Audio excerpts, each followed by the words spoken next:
বিয়ের পর দেখ, তুই কিন্তু বেশি পাকনা হয়ে যাইতেছিস। তাই বলে কি তুই বিয়ের আগে বাচ্চা নিয়ে আলাপ করবি?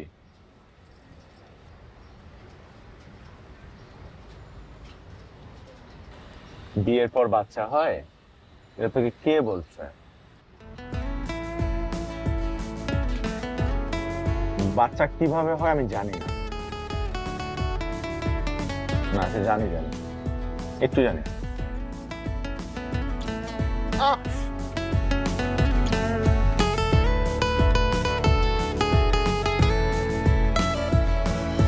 তোমার পথে আমার চলা, আমার পথে তোমার বলা কথাগুলো কথা হবে আমার।